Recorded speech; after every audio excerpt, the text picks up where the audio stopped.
Well,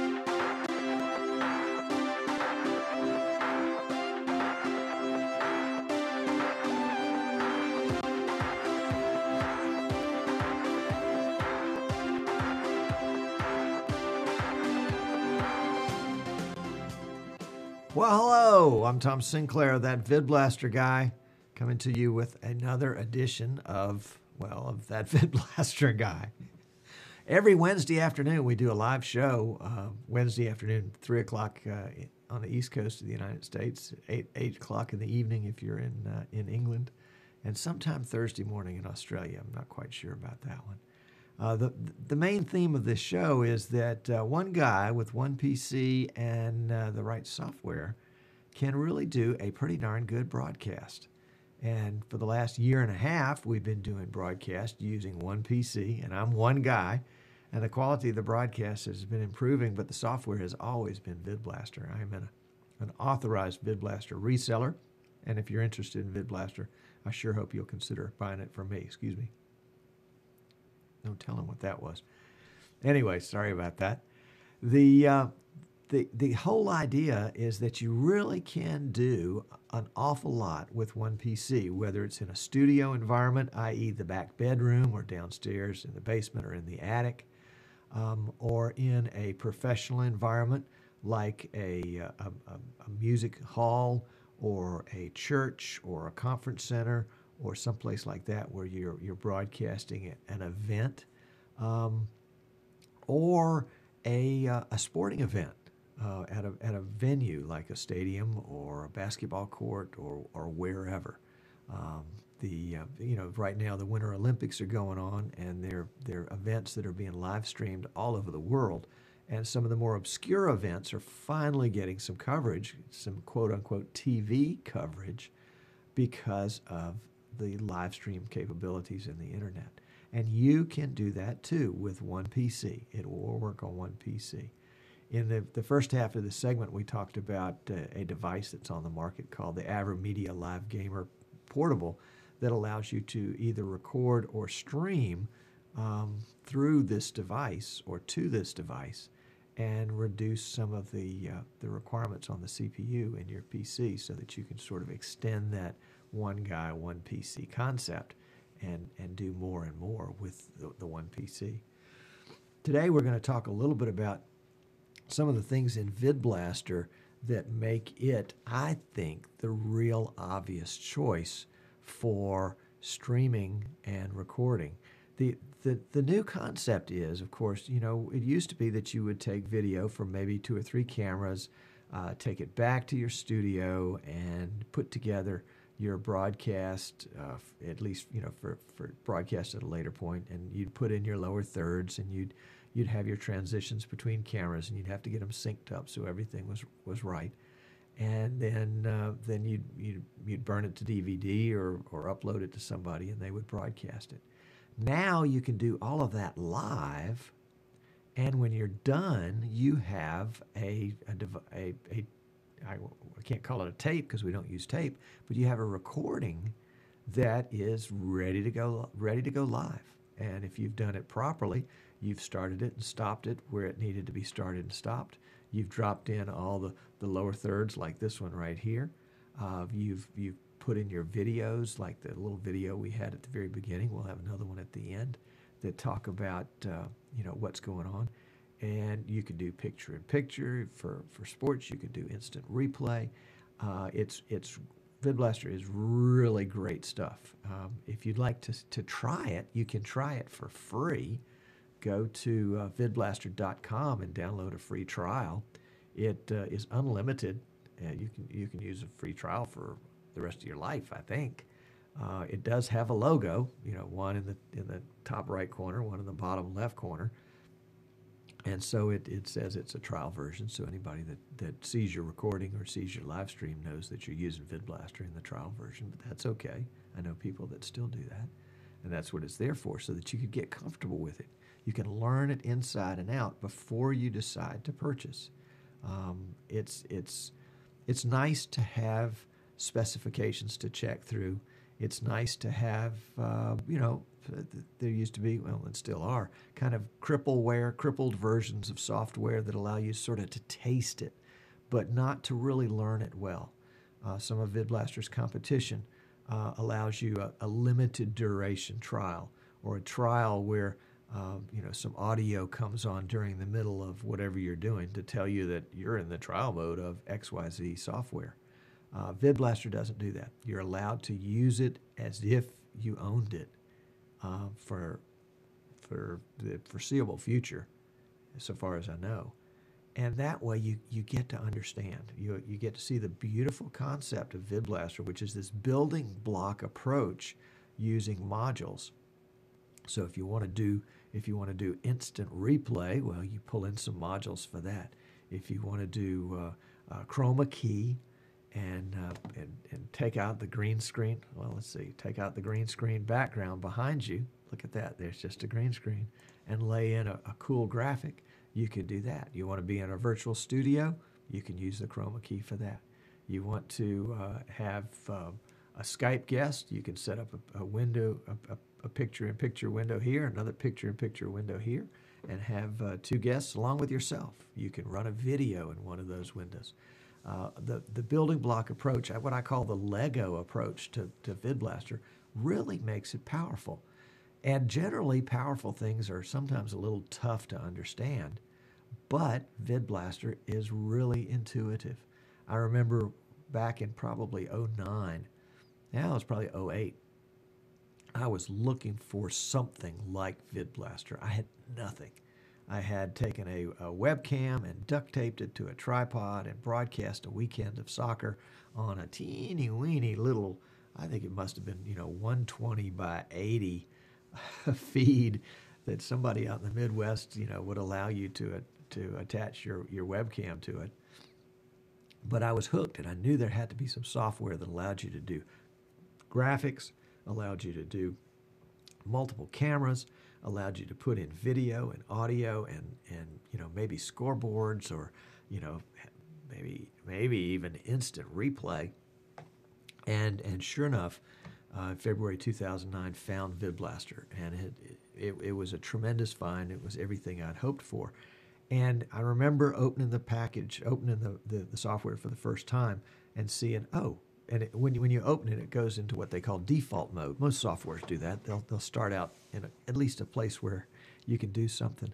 And there was something, a little box that had the word camera on it. I said, oh, that must be a camera.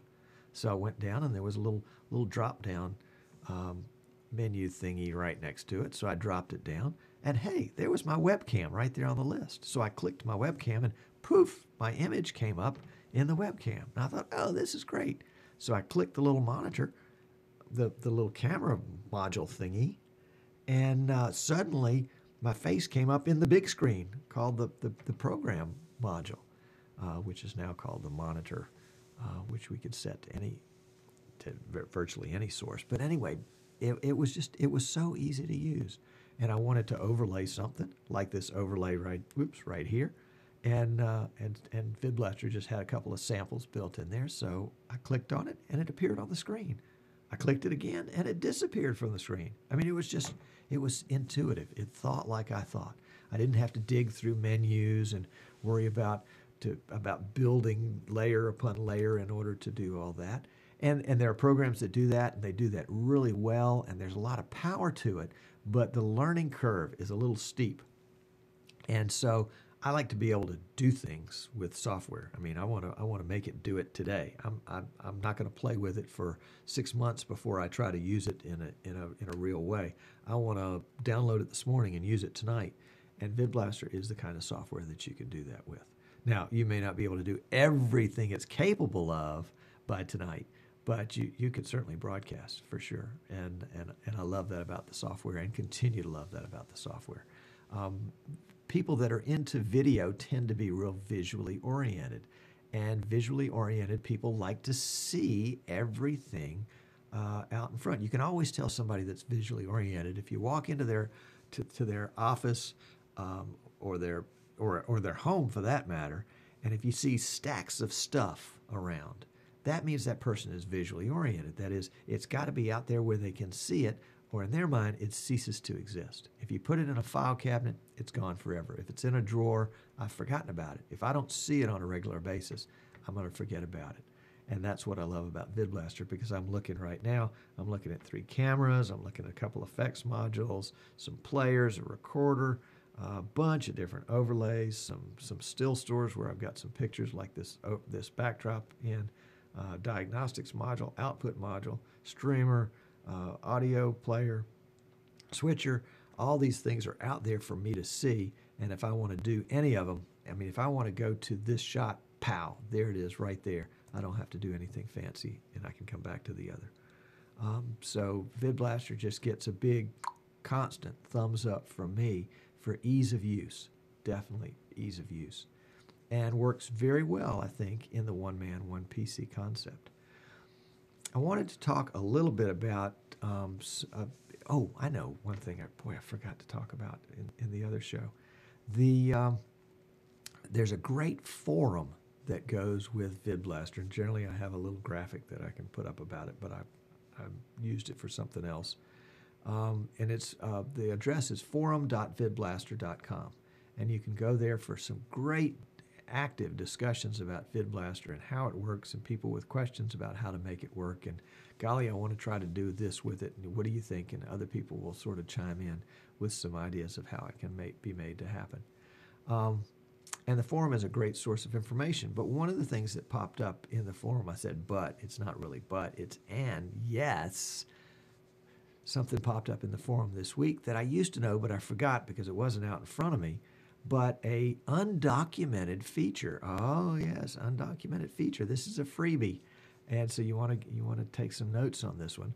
An undocumented feature that I think is really, really cool.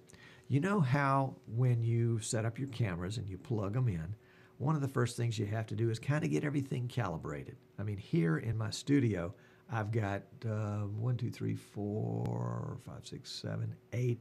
I've got 8 different lights. Yeah, you can see them in my glasses as I turn my head. You know, there's some on that side, there's some on that side, and there's one up there in front of me, and then there's another one back behind my head. In fact, you can see the little shine on the top of my head. That's from that light behind me, that backlight. And all of those lights are kind of brightish, so I have to adjust my camera in order to make my skin tone properly, in order to make the contrast right so that you can see that my shirt is this color. And by the way, I can't ever wear a green shirt because then I would disappear. I guess you figured that one out by now. So I have to set up all that camera stuff, and it generally requires other software, and I had forgotten that there is a way to actually do that from inside of VidBlaster. And so I thought I would share that with you today. I want to give a hat tip to Martin Kay for reminding us all about how to do that. So let's take a look and see. I'm gonna pop to a screen capture here, and that is basically I've captured part of the screen, and in that part of the screen you can see I've got one module. It's camera number 3. And in the great grand scheme of things, it's the third version or the third rendition of the camera modules. This 3 just happens to mean that it's my third camera today, my third camera module here. But it's also camera module Roman numeral 3, which means it's got some cool things with it. You know, number 1, we can collapse it, and if we want to use it, we can uncollapse it and go to it. But if we want to keep it handy and not needing it, we can just collapse it, and there it goes away. And then we can also switch to it, go into the switcher. Let's see, this would be this cam right there. So I can just go to the switcher and go to the cam, even though the cam is reduced in its size. Let's see, let's go back to that shot right there. And actually, I didn't use the switcher. I used the keyboards and the macros, but we talked about that last week. Oh, by the way, coming up, I'm not sure when, but Alan Bunt, the macro expert, is going to be on and talking about macros, so you don't want to miss that show. Make sure you sign up for my Twitter feed so that you can get a note of when Alan will be on. Or if you like, you can go to the website, that vidblasterguy.com, and sign up for the email list so that we'll send notifications to you about upcoming guests on shows. Anyway, let's go back to this. We're going to expand that guy back out. You can see the list of cameras that I've got available. Really only two that are currently available to me. One is one Logitech cam, and the other is the other Logitech cam. And I can also put in some text down here, and this is the side cam, so that I remember what the camera is. Cut allows me to cut to this immediately, and then transition allows me to transition to it. Let's see, we go back right there, and I can set the transition to a dissolve medium. So if I click transition, it'll kind of fade into that shot a little bit. And if I click on the module itself, it'll fade into that. So it does a transition. If I set the transition, if I set the transition to hard cut, if I click the module, it'll hard cut to the module. Sorry, we just got off the subject a little bit there, but I wanted to kind of give you an idea.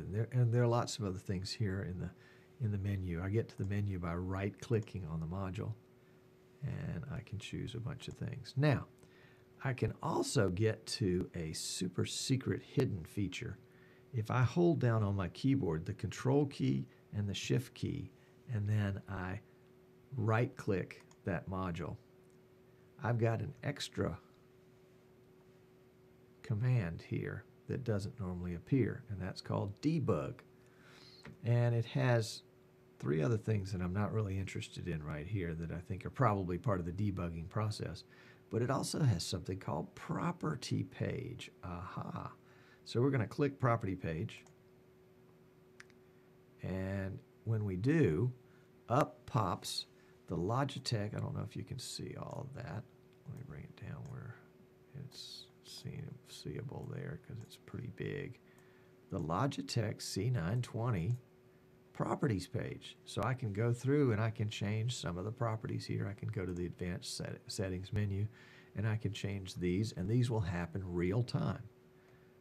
So I can make all the adjustments to the white balance, the color intensity, the contrast, the brightness, the gain, the exposure. If I want, in this case, Logitech to do the lighting for me, I can do their right light feature. If I turn right light feature off, I can do auto for the exposure and gain. I can do auto for the white balance. A lot of times when I'm setting up this show, I'll turn on right light and let it kind of get all the settings where it wants to, and then I'll turn it off, and then I'll come down and tweak these so that they work best with the chroma key.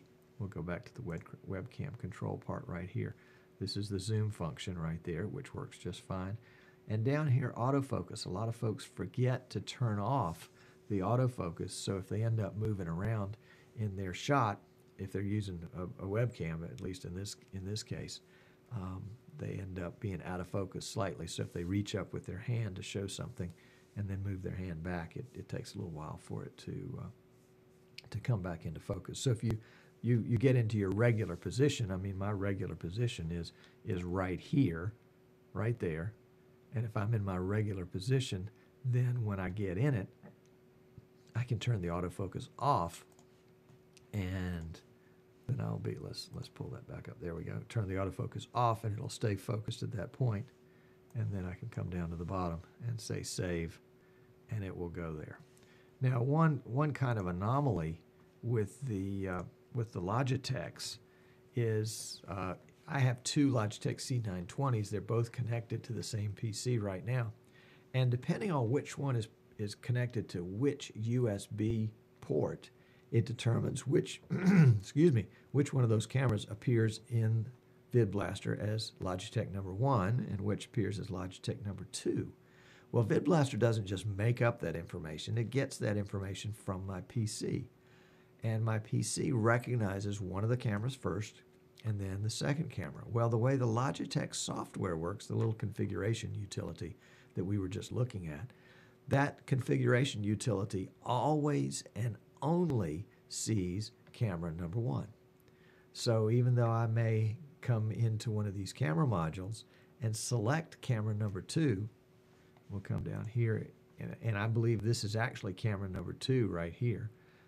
And if we were to do our Control-Shift, right-click, debug, property page, and that property page appears, I can make all these changes, but these changes will not happen to this camera.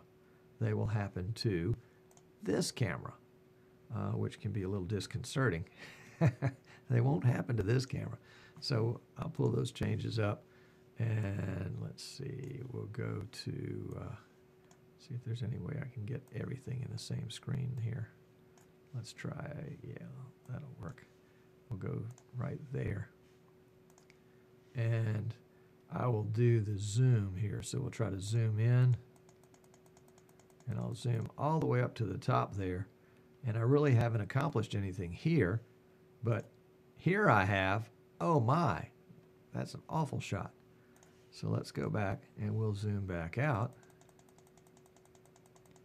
And if we zoom out all the way, we can see our shot here has not changed, but my shot on camera number 1, that's what it really looks like in my studio when we have the zoom. So I'm going to zoom back in, and we'll try to zoom in and get that little piece of fuzz out of the side. Yeah, there we go. I think that's where we want it, right there. That'll work. Okay.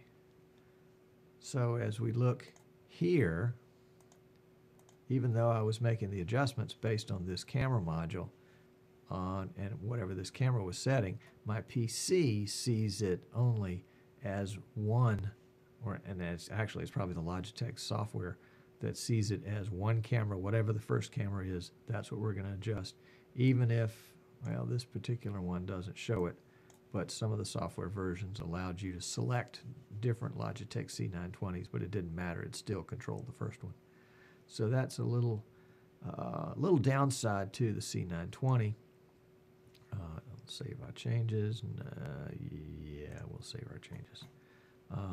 Little downside to the C920 in that it can't be adjusted separately. So I had to make sure that whatever camera was going to be my main camera today had the adjustments. I mean, it was recognized as camera number 1, so I could adjust it correctly so I could get the chroma key properly. And in fact, VidBlaster's chroma key retains its settings from week to week. The Logitech camera doesn't, so I have to come in and sort of tweak it before every broadcast. And as long as I get it tweaked right, the chroma key is just spot on. It's really, really a lot of fun. Let's see, somebody's asking in this chat room, are both the C920s sharing these settings, or can you set them separately through VidBlaster? Yeah, I think that was just a minute ago. You cannot set them separately. You're always setting number 1. Even if you've got number 2 selected, it still controls number 1. And that's just a downside to the software that Logitech provides, so far as I can tell. Yeah, oh well, was the chat room comment. I agree. And if somebody out there knows a way of controlling it, I'd love to know how to control that second one. Boy, that would make a lot of difference. And I've tried, saving one and then disconnecting it, and, all the sorts of combinations of starting them and restarting them. But it didn't seem to matter. I could only control number 1 with the software, no matter what other settings I used. Another feature that is it's documented, but it doesn't really jump right out at you. And this one is a kind of a save your life feature, I think. Sometimes, especially if you're using a beta. By the way, VidBlaster does open betas. Anybody that wants to, well, mostly open betas. I'd say 90% of the time the betas are open. Anybody that wants to go get the latest beta, version 3.21, can do it. Go to forum.vidblaster.com to the download section, and you can download the latest beta and play around with it. If you want the latest release version, I think it's 3.18, but I'm not sure. And if you download something from vidblaster.com, it'll download the latest release version. But if you want to live on the wild side, download the latest beta, 3.21. In fact, that's what we're using today for the broadcast. And you can play around with that. But if you download a beta, or if you get messed up somehow, I know sometimes, especially with some of the betas that had bugs in them, things would just bomb out. And unfortunately, in some cases, VidBlaster remembers its last settings. So if you had a particular profile, that is an organization of modules, that created a bug, blue screen or whatever, the next time you started VidBlaster, I mean, if you exited, I mean, if it bumped you out and then you had to go back into it, if the program crashed, it would crash again immediately because it was that profile setting, whatever that setup was in that bugged version, that wasn't going to work. And you're sort of stuck at that point. Well, the way to get unstuck is to force VidBlaster to open in the default profile. Now, the default profile is 6 modules. I think a camera module, a overlay module, a video player module, program module, and maybe the streamer module or something like that. Just sort of a smorgasbord, a small sampling of modules. And to do that, you hold down the Shift key while you click on the VidBlaster icon on your desktop, or select VidBlaster from your menu, and hold that Shift key down until you see the message, "Hey, do you want me to start in default mode?"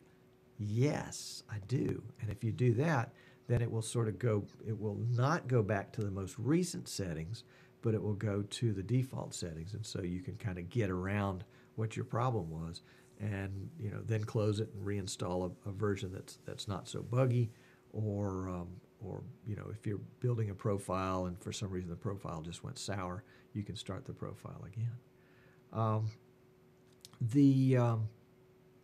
One of the questions in the chat room is, does the beta recognize your registration? If you're a registered user, licensed user for VidBlaster, yes, the beta will. So I've actually, this is a registered version that I'm using right now. Don't have the logos up in the top and the bottom that tell me that I'm using the trial version, because this is a registered version. And actually, I can upgrade and downgrade.